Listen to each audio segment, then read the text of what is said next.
Nüüd aga palume nende inimeste tähelepanu, kellel on plaanis oma firma tootmist laiendada või siis päris uut tootmisüksust alustada. Teeme tootmust viilhallidega.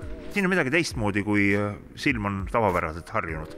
Ja tõepoolest, meie viilhalli kontseptsioon on tavapärasest erinev just oma portaalraami poolest, mis tähendab siis seda, et teraskande skelett on koostatud tavapärase fermi lahenduse asemel portaalraamidest. Miks see hea on? Portaalraamid aitavad kokku hoida hoone just seda ülemist ruumi, mis tähendab seda, et me ei küta ala, mida me ei saa kasutada. Antud portaalraami lahenduse juures on kõige efektiivsem 15 meetrit lai ja 5 meetrit kõrge hoone. Mainisite seda, et teie põhikonstruktsioon on arvestatud ka selle peale, et hiljem kasutajal kuluks vähem energiat toa soojaks hoidmiseks. Millised seinad tavaliselt kavandatakse, projekteeritakse, et asi sooja peaks? Köetavatel viilhallidel on seinapaneelina kasutatud teraspaneele, mille vahele on pandud siis pirtäide, mis on väga efektiivne soojapidaja. Kui paks see sein umbes on siin silmaga vaadates sellel viilhallil umbes 10 senti, see päris nagu köetav, täisköetav ei tule see hall? 10 sentimeetri puhul saame me täiesti normaalse soojapidavuse, aga kui on tarvis sellist täiesti toatemperatuuri hoida, siis on soovitatav minna paksema lahenduse peale, kas 120, 140 või 160, sõltuvalt nüüd ruumi kõrgusest ja temperatuurile esitatavatest nõuetest. Kes on teie kliendid, kuhu valdkondadesse viilhall tellitakse?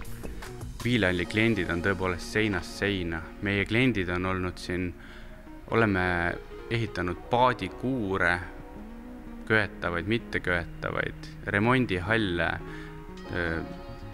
loomapidamishooneid, erinevaid autotöökodasid. Paadikuur, mulle tuli nagu pilt ette, et see väga suur asi ei ole, niisugust väiksemate ehitustega võib teie poole pöörduda.